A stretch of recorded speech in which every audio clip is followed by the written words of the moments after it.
is all yours. Thank you.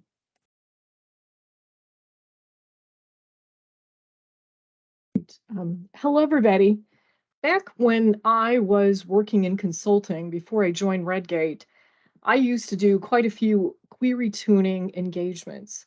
And I saw a lot of patterns again and again that caused issues for my customers. The cool thing is that, some of these patterns are things that, even though you can do that, you really shouldn't. Some of those are just the way SQL Server works. But the cool thing is that Microsoft has started adding some new features called intelligent query processing to the optimizer that helps improve the performance often whenever these particular patterns exist. So that's what I'm going to talk about today. I can get my slide to advance. There we go. I'm Kathi Kellenberger, and I am the Simple Talk editor at Redgate, also a DevOps advocate. I'm actually changing roles in just about 3 weeks, and I will be a customer success engineer.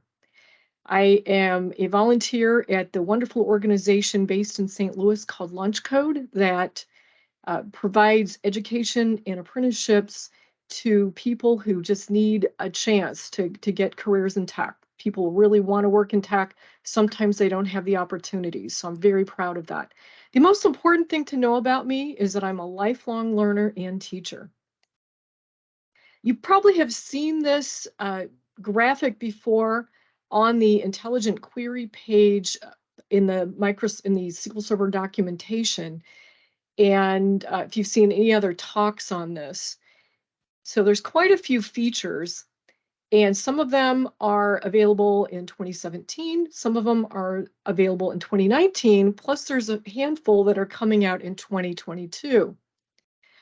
Some of these are available across the board in any edition of SQL Server, but there are several that are only available in Azure SQL Database, probably also in managed instance, although I have not checked on that. Not really sure about that. But some are only available in Azure SQL Database Enterprise Edition. So typically what I've noticed, if the word batch is anywhere involved, that's where Enterprise Edition kicks in. I can only hope that they include these in standard at some point. I haven't heard anything about that, but I can hope that happens soon. So I'm going to go through, there's 7 different features. It's kind of interesting how this works. Like this one here, we've got 3 different squares. That's actually one feature that was available in batch mode, meaning you needed a column store index.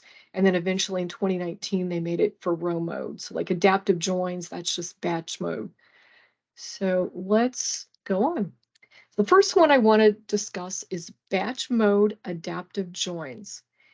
And there are certain situations where you have a query, and because of the skew in the data, sometimes a particular query will need, based on a particular parameter, will need a hash join, depending on the number of rows going through. And sometimes a nested loop would be better. Chances are you've seen this happen with parameter sniffing, where one plan is in cache, and despite a different, way different number of rows, you might need the other plan. So starting in 2017, with batch mode only, which means it's got to have a column store index involved, it will automatically switch between these different join types. And this is Enterprise Edition only. So I'm going to jump over to the demo, make sure I've got the right one.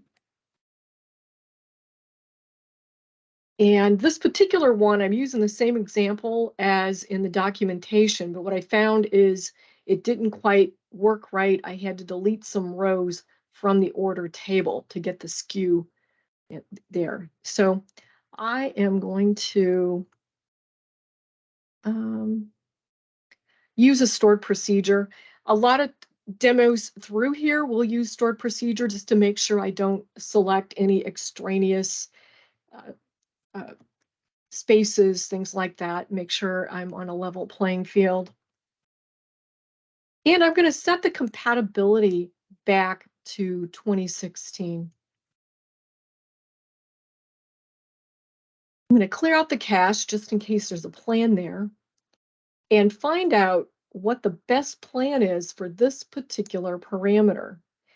206 rows came back. And did I not have that on? I thought I did on all of them. There we go. 206 rows came back.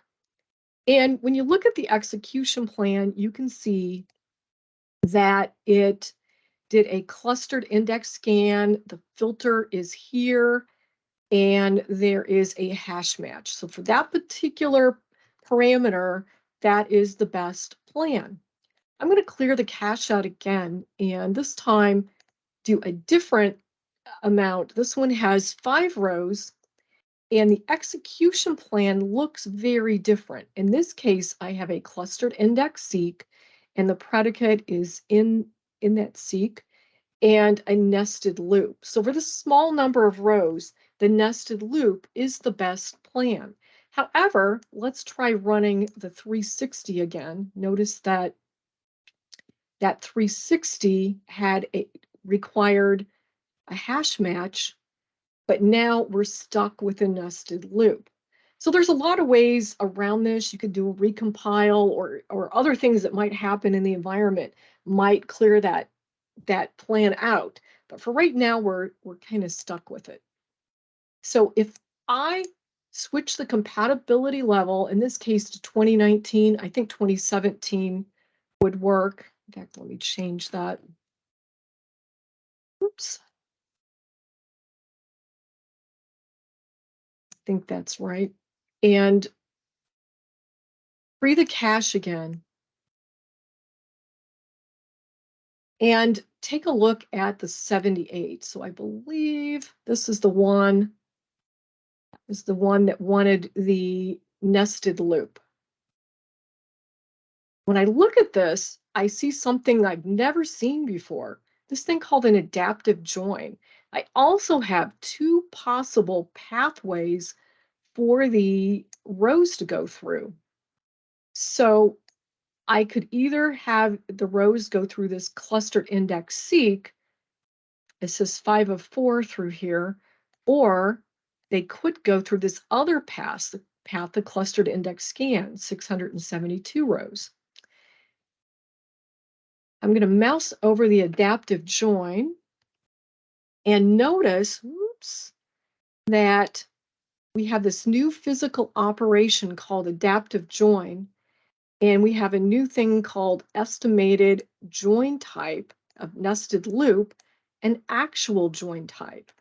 Okay, so what happens if I run this other example where this is the one that needs the hash match? I wonder what will happen. This has got 206 rows.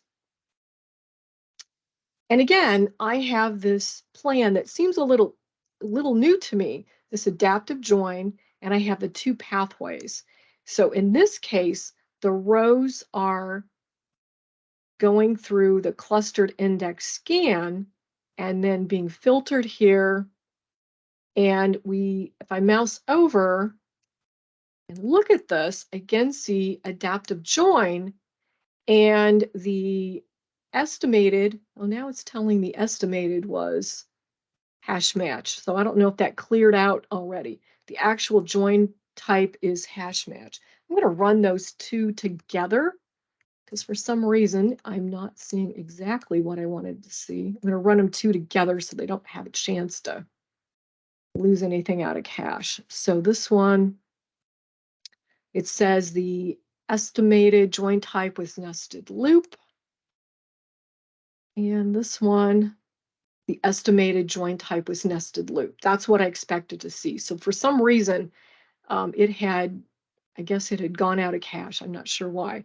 But so this particular situation, and again, it's got to be a column store index involved. So are there any questions at this point? There is a question from Ravi that said, so adaptive join checks all options and it picks up the one with less rows, which is optimal, correct? With a question mark. Look at all options. I'm not sure what he means by all options. It's looking at the statistics and it's figuring out, there's obviously whenever the optimizer comes up with a plan, the first time it comes up with several different plans and chooses the right one. So in this case, it finds that it could be a hash match or it could be a nested join. And so it realizes that based on the statistics, both of those could be optimal depending on the parameter. So that's why it does this. So I don't think it looks at all options, but it looks at options based on the cardinality, based on the statistics. So hopefully that makes sense. And this is just a very specific situation. This is not going to help with like key lookups. Move on. Thank you. Okay, thanks. The nested one is interleaved execution. And this comes into play when you are using a multi-statement table valued function. And I'm just going to call it table valued function with the rest of this because I know there's an abbreviation, but I forget the letters. I guess MSTV, so many. So traditionally, if you're using a multi-statement table valued function, it will show a cardinality of 100 rows, regardless of how many are there. So what's a multi-statement table valued function? It is a table valued function that has more than just a select in it. Right, so there you can have an inline table valued function. It only has a select statement. The multi-valued could be creating a table variable. It could have loops. It could have if. It could do all kinds of things. So in some situations, what SQL Server is doing is going ahead and running that and then using that cardinality and readjusting the plan based on the actual cardinality of that. Of that. So let's take a look.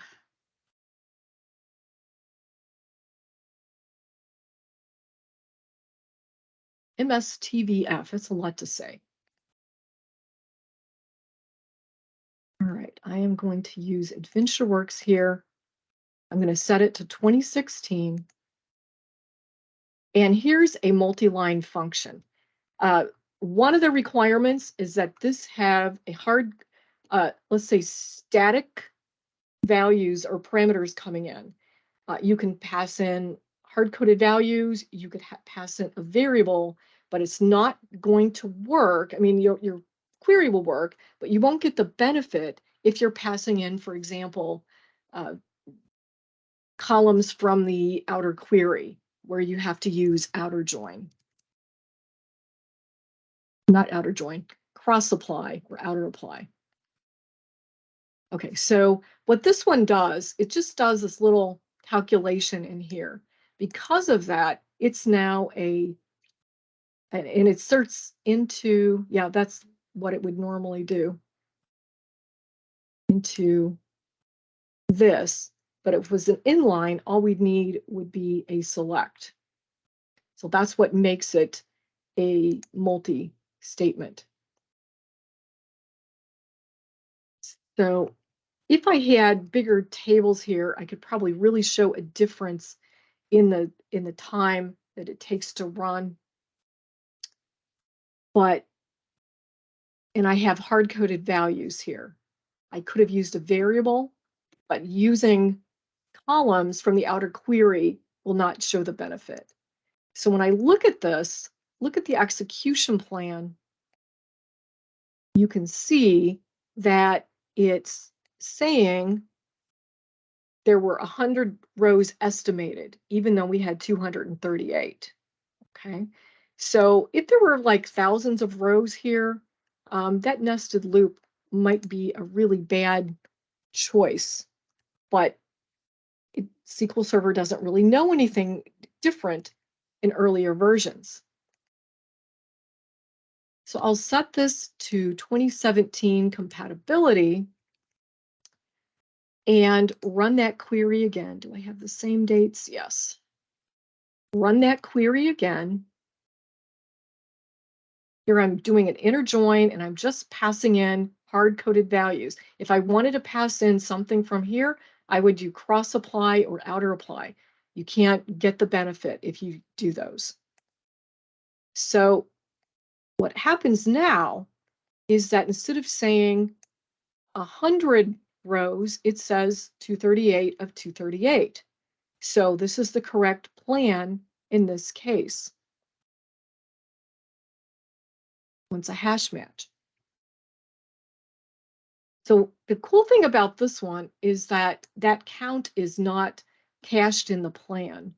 So let's take a look and see what happens if I run this one.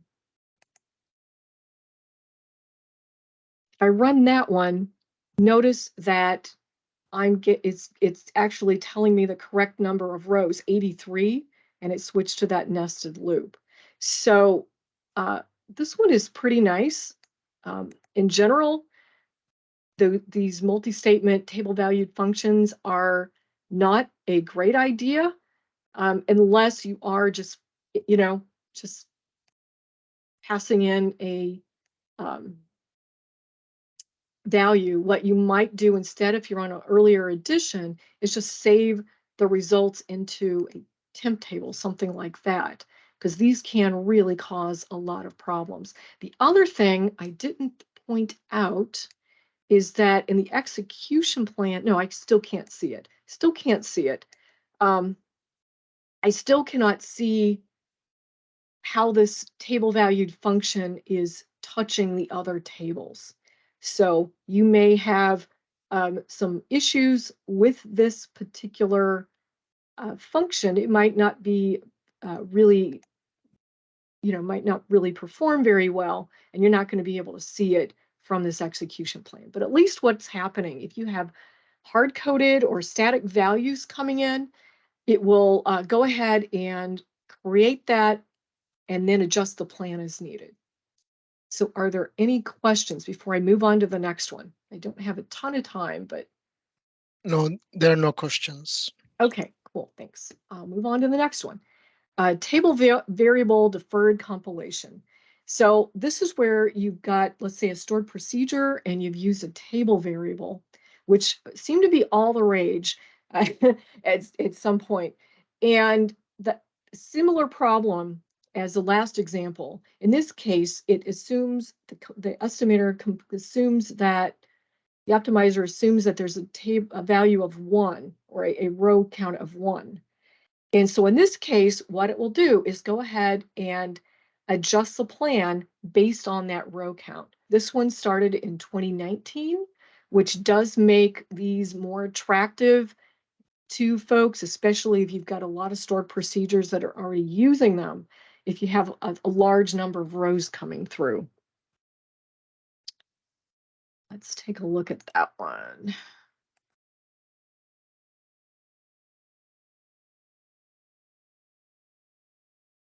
In the top here. Again, I'm going to use a stored procedure. So in there, I create a table variable, I populate it, and then I use it in the query that returns the results. I'm going to set the compatibility level back. And I ran the query already, but let's take a look at it. Notice that, well, it's still not going to show you when you're using the table, it won't show you where it came from. However, in this case, I do see the insert into that table variable. So that might be something that you might need to tune. But if I look at this one, it shows me 121,000 rows, but only an estimate of 1. This one is so bad that I even have a sort to tempdb because it didn't grant enough memory. It had no idea that there were going to be so many rows coming through. So if I switch to the 2019 compatibility level and look at it again, I still have that first one up the front, but this time it knows that there's a large number of rows coming through and the plan is different. And that's what will be stored in the cache. So I'm going to change this a little bit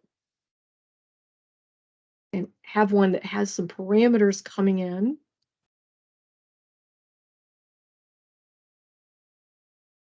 And then run this new one. This is a new stored procedure. Run this new one with a set of dates. And I see that I've got the 31,000 rows coming through. And I'll run it again with I guess that is a larger number of dates. Run it through again. And this time, it looks like the same amount. Let me run it with just 1 day.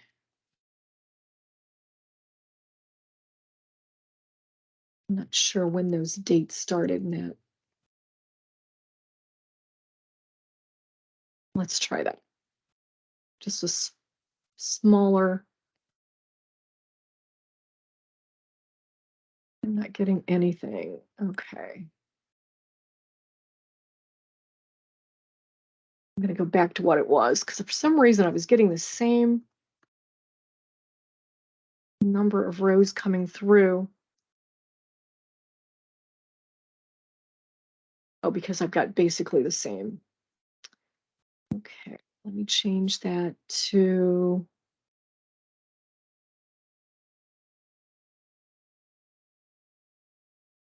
Let's try that. I just want to make sure I get a different number of rows coming through.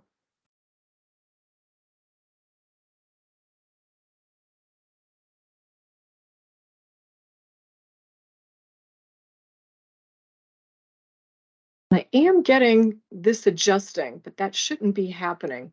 It should stay with the same because this is cached. I'm going to run them both at the same time and see what happens.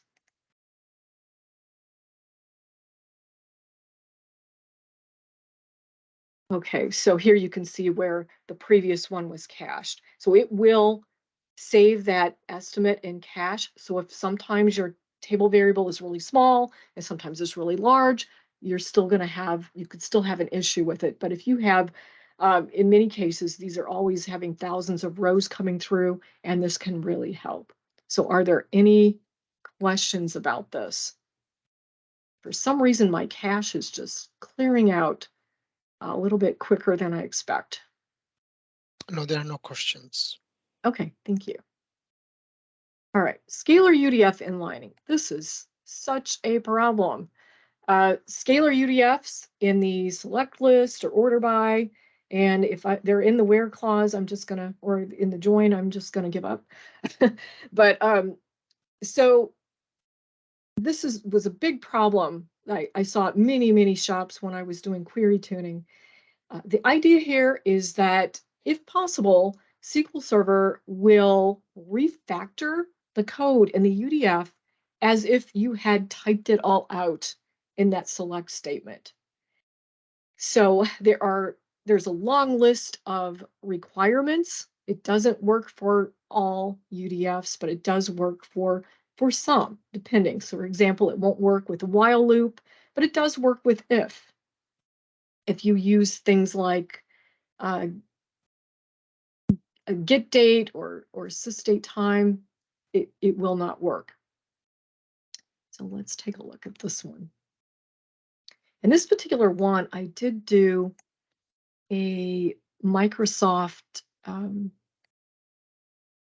can't remember. I did a special recording just on this one with even more examples. I think about a year ago. And I'm going to, let's see. Do I have that open? Let's go over here.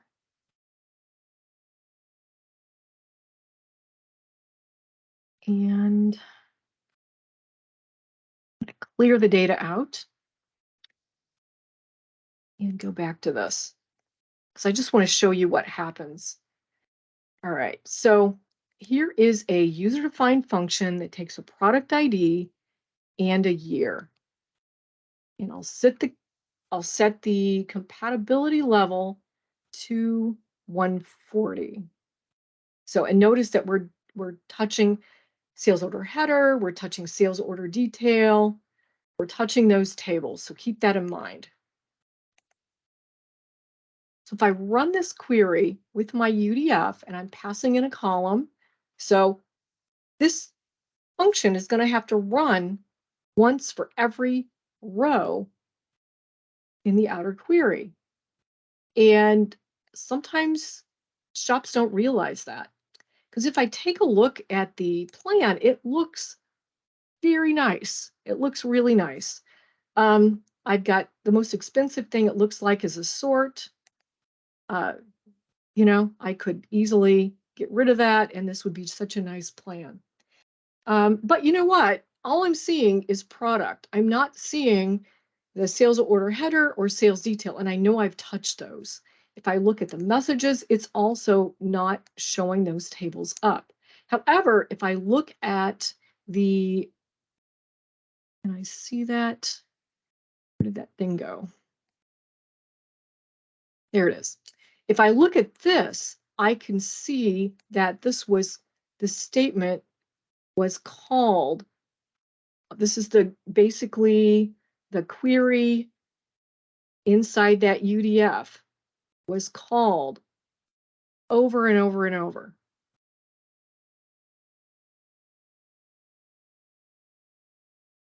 Okay, so we're hitting those tables over and over and over. You can't really tell what the problem is by looking at the statistics IO or the execution plan. Obviously, we're working with small tables, so I don't really have an issue, but if I was working with thousands, millions of rows, it would be a problem.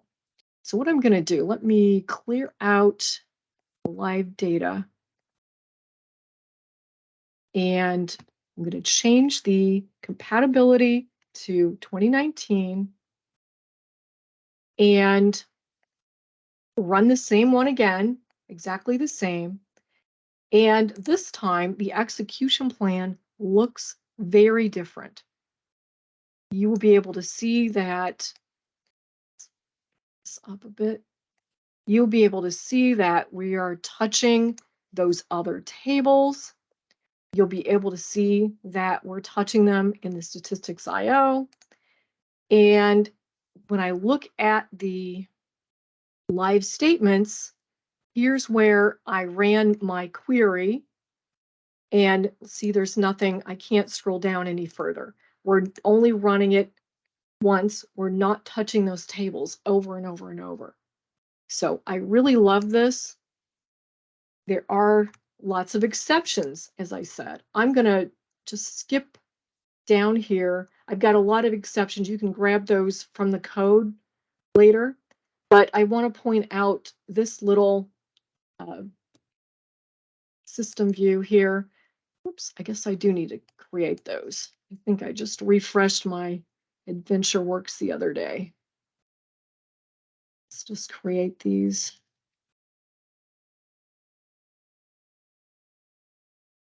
And create that.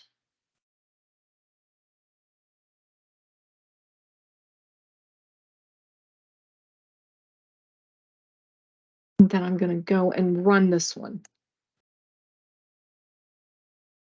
So this will tell you whether or not your UDF is inlineable, and check the documentation for the reasons why. So if there's a loop, no, it's just going to work the traditional way. If there is an if, yeah, that's fine. Okay. Any questions? No, no questions so far. Okay, cool. So batch mode on Rowstore. So batch mode, as I've mentioned a couple of times, means that there is a column store index. So column store indexes have this feature where the rows are broken down into groups and into little batches, and then it's pulled together. It kind of sounds like parallelism, but it's not parallelism. So starting in 2019, under certain circumstances, it's got to be a large number of rows, and it requires Enterprise Edition. However, I will show you a workaround for that. This will apply to regular Rowstore. I love this feature because, if you know me, you probably know I'm always talking about windowing functions. And there's a couple of situations where no matter what you do, the windowing function is not going to be perform well, if you have a large number of rows, specifically the window aggregates and the statistical type functions are not going to perform well. They just don't scale. But this takes care of that problem in 2019. So let's take a look at that.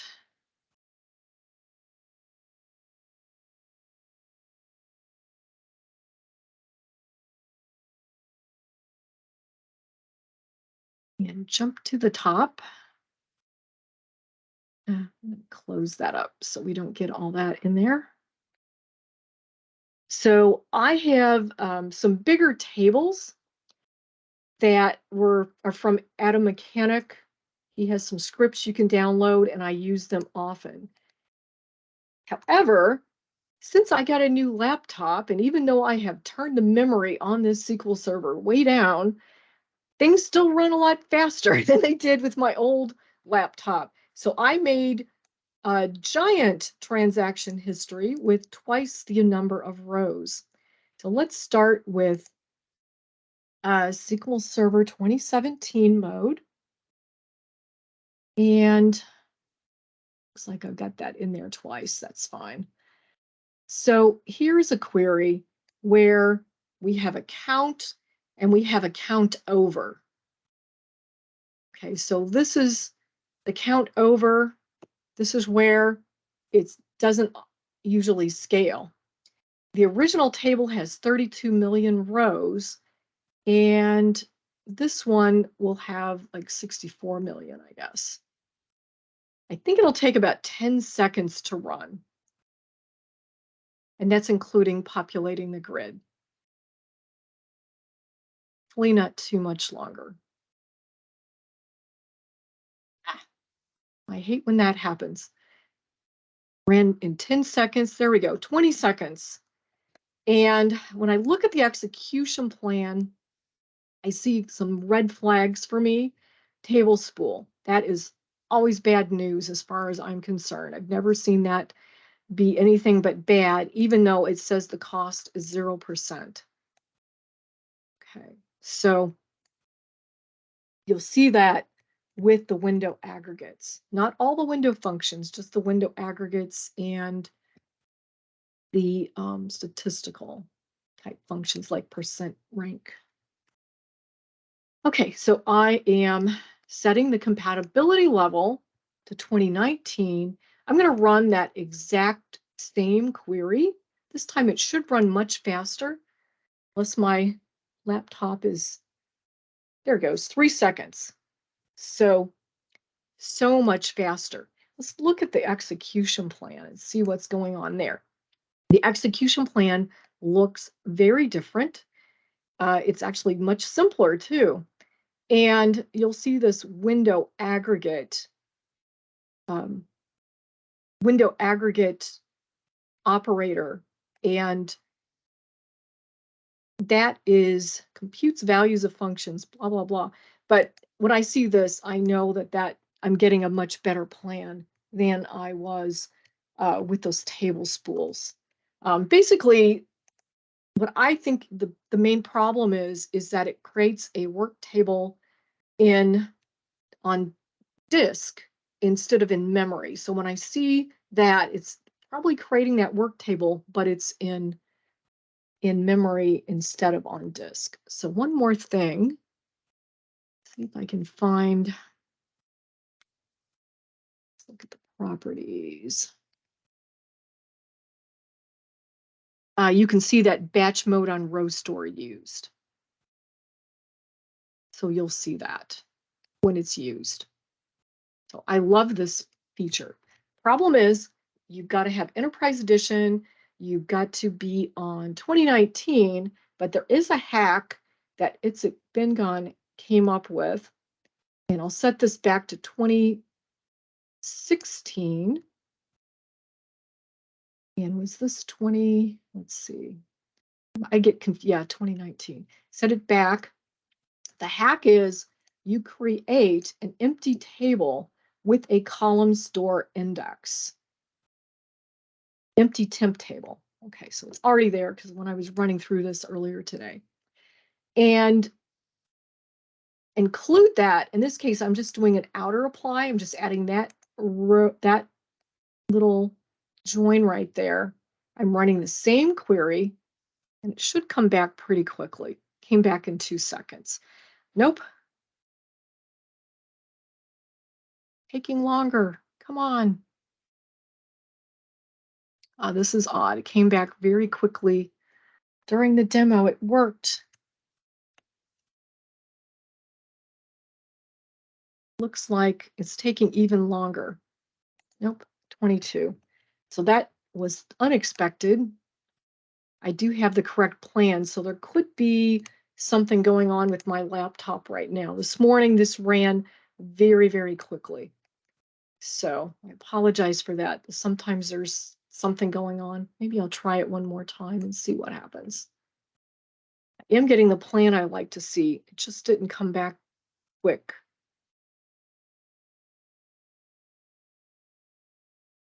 I hate whenever the demo doesn't go right.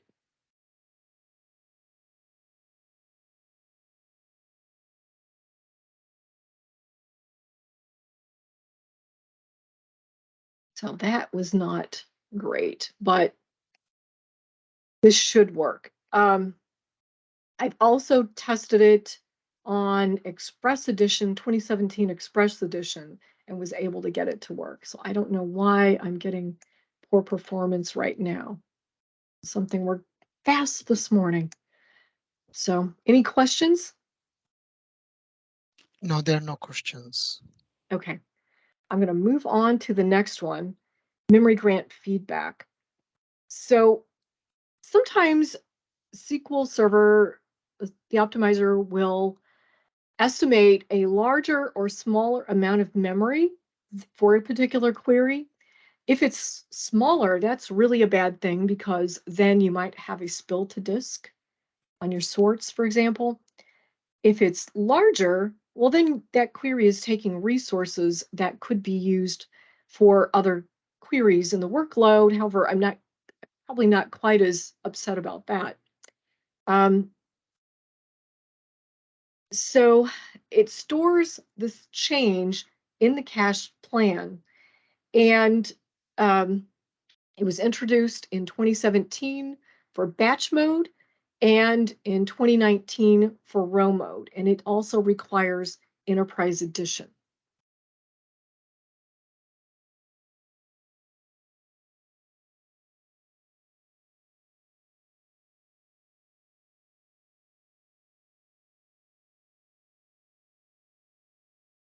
So this example came from Greg Larson's article, and I'm going to show you one thing really quickly. On Simple Talk, we have several articles by Greg. He did one on each one of these features. If you want to take a look at that, he explained a lot of things I had no idea about, how they kind of work under the covers. So I'm going to set the compatibility level to 16 and run this particular query. from the Wide World Importers database. It comes back with 73,000 rows and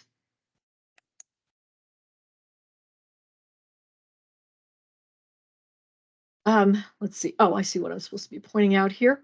The select has a warning saying that it had an excessive grant. This particular table has got an invarchar max or a varchar max, and that is really what's causing this issue. It doesn't know how much memory to allocate for that because of that column. So if I switch the compatibility level to SQL Server 2019 and run the query several times, it doesn't kick in on the first go. Running that 15 times, and when I look at the execution plan, I can see that same warning until finally it goes away. So here I can see that it's gone. And looking at the properties, here's the memory grant info. So let's see, do I have to click on something else to see that?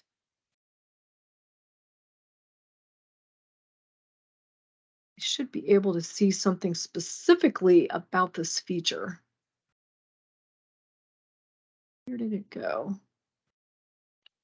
There it is. Okay, I was headed the right direction. So you can say, yes, it's adjusting the memory grant. That will stick in cache, however. So one of the issues, if you do have a large variation in the number of rows coming through, or if the requirements vary widely, this can be an issue with this particular one. So I created a little procedure here, and I'm going to call it several times with different parameters. And you can see that everything looks fine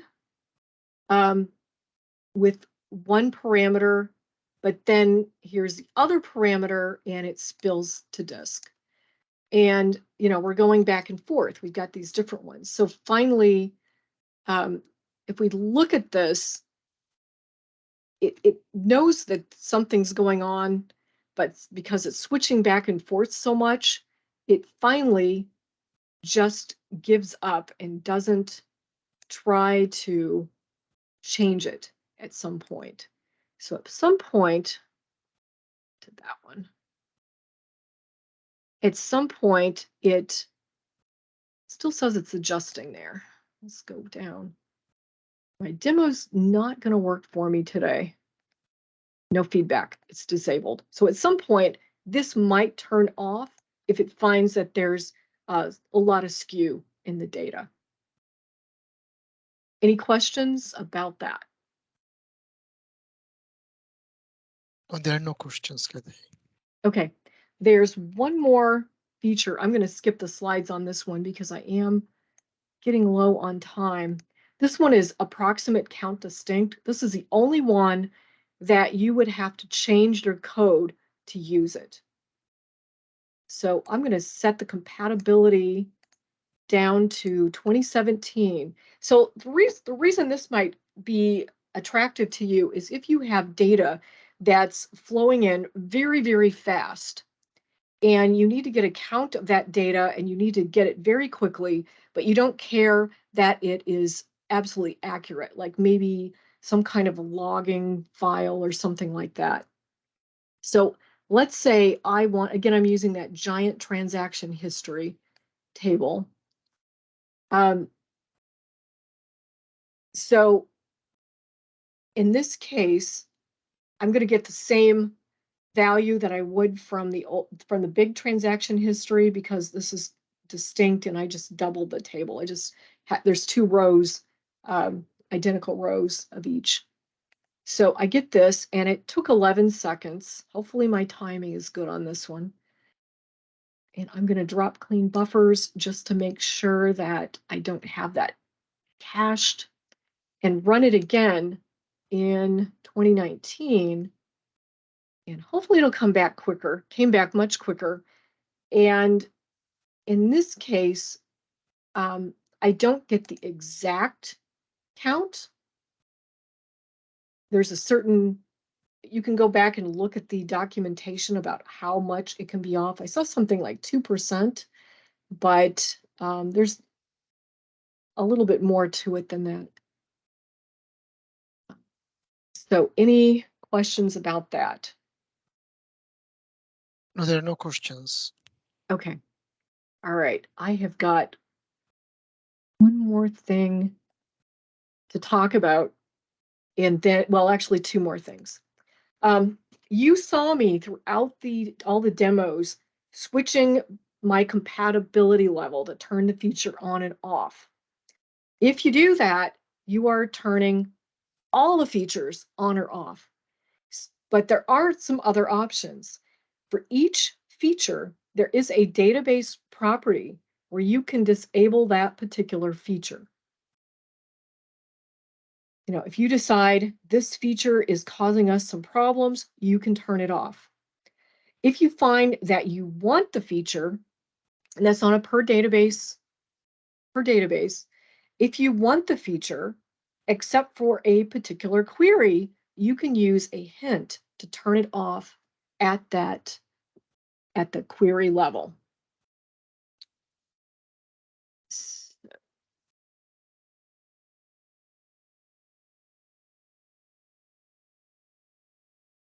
So here's where I'm turning them all on, but I'm going to turn off this table value deferred compilation feature. I'm turning that one off. So if I run this stored procedure that I ran earlier in the deferred compilation demo of the table I believe it's table variables, TV table variables. Yeah, it's a little bit not sure what one that was, table variables. I see where we're populating the table variable, and I'm back to using just the count of one with all the the count of one here with all the issues that had. But maybe that's what I want. If I turn that back on, I get the feature back turned on. This stored procedure has a hint. Disable deferred compilation TV for table variable. So even though I have, let's see what I've done. I've turned it back on. Even though I've done that, when I run this stored procedure, it's still off. So any questions about that? There are no questions, Kathy. Okay. So SQL Server 2022, I can't demo it yet because the public preview is not out. Microsoft has they announced at SQL Bits that it would probably be before the third quarter, so we'll see. Parameter sensitive plan optimization. This is the thing I have been praying for. This allows multiple plans to be saved in the cache for one query. It's not that little switch thing like you saw with the adaptive join. It's actually a couple of different plans. So if you have something where there might be a key lookup, or there might be a clustered index scan, this will take care of that issue. So be sure to check out the demo by Bob Ward, and also Pedro Lopes also has a demo out there. Degree of parallelism feedback, you know how much we hate messing with that at the server level or the database level. This feature will look at the query and try to figure out what that should be for a particular query where there's issues. Memory grant feedback persistence. What this means is that if you if this feature has kicked in and is working for you, you won't lose the values at a restart. So this is stored in Query Store. Approximate percentile looks very similar to that approximate count that I showed you. The CE feedback, it's going to be more elaborate with different models of what's the right model for that particular query. You know, if one cardinality estimate, the way it came up with it isn't right, it can switch to another. It's a little complex, so be sure to check out the demos by Pedro.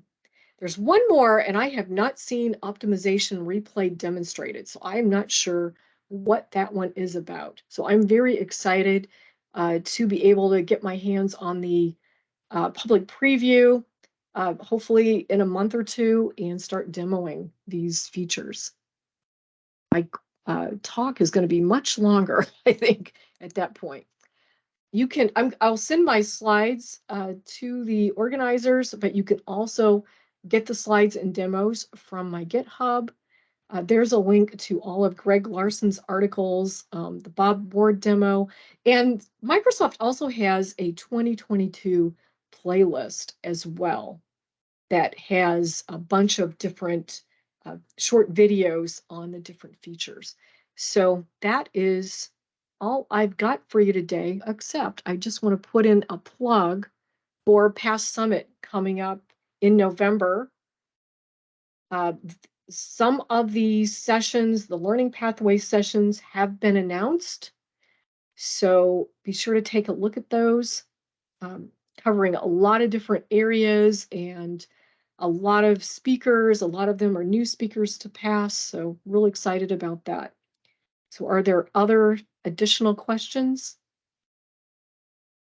No, there are comments. So I made a comment that I think Microsoft already announced that public preview will be before end of June. Before And end of June. yeah, that's what I heard in Bits and also in a couple of other places. Yeah, Uh, I and hate so, I sorry. hate to be too optimistic, but you know, Oh no, we'll somebody was see. joking other day. If that doesn't happen, we need to, rewrite our resumes or something. So anyway, We'll see. and then Daniel Peterson said, I have noticed our managed instances seem to be getting upgraded to 2022 CDP behind the scenes, but no upgrading compatibility level quite yet. And then someone posted an URL to look at something. I think a first look at SQL Server 2022. There is a article, and then Augusto said, I have high hopes for MS Build. And then Daniel Peterson saying, so far no return of data sessions at Build, it seems.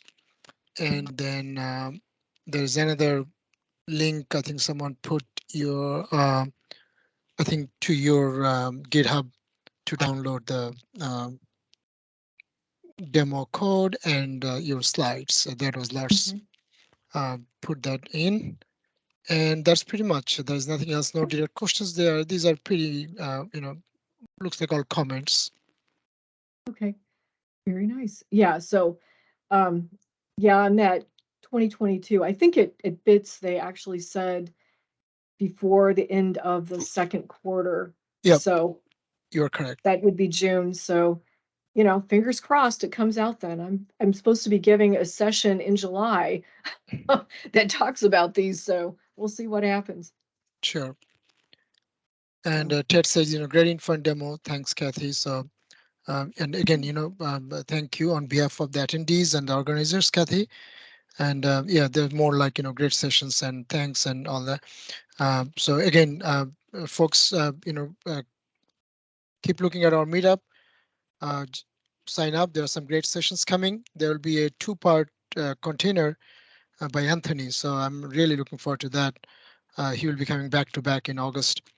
And thank you all. So I'll be posting this later on this weekend in that, and I'll also upload the recording.